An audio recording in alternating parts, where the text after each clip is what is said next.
Hello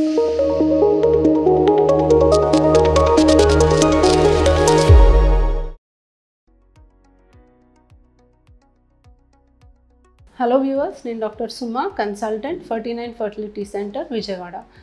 so పెళ్ళయ్యాక pregnancy కోసం ప్రయత్నం చేస్తూ చాలామంది కొన్ని బేసిక్ సింపుల్ డౌట్స్ అడుగుతూ ఉంటారు. ఎలా చేస్తే న్యాచురల్గా ప్రెగ్నెన్సీ వచ్చే అవకాశం అనేది బెస్ట్ ఉంటుంది. సో ఏ టైంలో కలవాలి, ఏమన్నా పొజిషన్లో కలవాలా, లేకపోతే మనకి హస్బెండ్ వైఫ్ కలిసిన తర్వాత రెస్ట్లో ఉండాలా, చాలాసార్లు కలిసిన తర్వాత వీర్యం అనేది బయటకు వస్తుంది, ఇది నార్మలేనా, అండ్ రోజు కలవాలా, ఎన్నిసార్లు కలవాలి, సో ఇలాంటి కామన్ డౌట్స్ అనేవి అడుగుతూ ఉంటారు. సో నార్మల్గా ఫర్టైల్ పీరియడ్ గురించి చాలామంది వినే ఉంటారు. అంటే ఏ టైంలో ఎగ్ రిలీజ్ అవుతుందో ఆ టైంలో హస్బెండ్ వైఫ్ కలిస్తే ప్రెగ్నెన్సీ వచ్చే ఛాన్సెస్ బెస్ట్ ఉంటాయి. సో ఈ fertile period usually regular cycles వచ్చే వాళ్ళల్లో సైకిల్కి ముందు ఒక 15 days ముందు ఎగ్ రిలీజ్ అవుతుంది అన్న లెక్కేసుకొని ఆ టైంలో హస్బెండ్ వైఫ్ కలిస్తే ఛాన్సెస్ అనేవి మ్యాక్సిమం ఉంటుంది. బట్ మనకి రీసెర్చ్ ప్రకారం చూసుకుంటే ఫర్టైల్ పీరియడ్ ఏంటి అనేది తెలుసుకొని టార్గెటెడ్గా ఆ టైంలో హస్బెండ్ వైఫ్ కలవడం కన్నా రెగ్యులర్ బేసిస్ మీద హస్బెండ్ వైఫ్ కలిస్తేనే ప్రెగ్నెన్సీ ఛాన్సెస్ ఎక్కువ ఉంటాయి. సో ఎగ్ రిలీజ్ అవుతుందా లేదా ఓవ్యులేషన్ చెక్ చేసుకోవడం, కొంతమంది LH కిట్స్ కూడా వాడుతుంటారు ఓవ్యులేషన్ అనేది చెక్ చేసుకోవడానికి. ఇవన్నీ చేస్తే కొంచెం స్ట్రెస్ లెవెల్స్ పెరిగి ప్రెగ్నెన్సీ ఛాన్సెస్ కొంచెం తగ్గుతుంది అని కూడా రీసెర్చ్లో ఉంది. కాబట్టి as a doctor we would suggest వారానికి కనీసం ఒక 3 times, ఆల్టర్నేట్ డే కాకపోయినా వారానికి అట్లీస్ట్ ఒక 3 times హస్బెండ్ వైఫ్ రెగ్యులర్గా కలిస్తే యూజువలీ ఒక 1 yearలోనే 80% ఆఫ్ ద కపుల్స్ కన్సీవ్ అవ్వడానికి అవకాశం ఉంటుంది.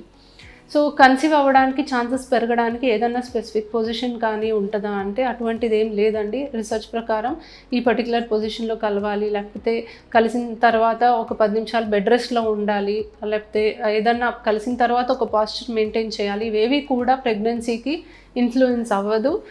సో ఇవేమి మీరు కరెక్ట్గా ఇలాగే అనేది పాటించాల్సిన అవసరం లేదు. నెక్స్ట్ చాలాసార్లు మేము ఒక హస్బెండ్ వైఫ్ కలిసాక వీర్యం అనేది మొత్తం బయటకు వచ్చేస్తుంది, దానివల్లే మాకు ప్రెగ్నెన్సీ రావట్లేదు అని కూడా అనుకుంటారు. సో ఇది కూడా అందరికీ సహజంగా జరిగే అవకాశం అయితే ఉంటుంది.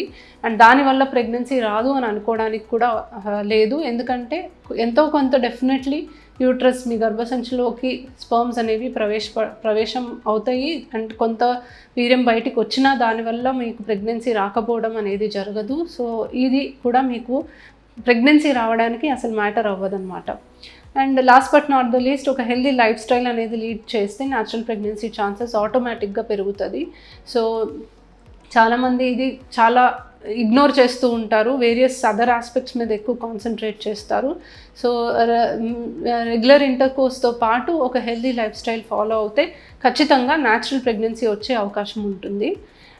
ఇంకొక మోస్ట్ ఇంపార్టెంట్ పాయింట్ ఏంటంటే ఎవరికైతే ఇర్రెగ్యులర్ సైకిల్స్ ఉంటాయో, ఏజ్ మోర్ దెన్ 35 years ఉంటుందో, అండ్ ఆల్రెడీ నోన్ ప్రాబ్లమ్స్ ఉన్నవాళ్ళు 1 year వరకు వెయిట్ చేయకూడదండి. మీరు 6 months మాత్రమే న్యాచురల్ ప్రెగ్నెన్సీ కోసం ట్రై చేయాలి. 6 monthsకి మీకు ప్రెగ్నెన్సీ రాకపోతే ఖచ్చితంగా ఒక డాక్టర్ని సంప్రదించండి. Thank you.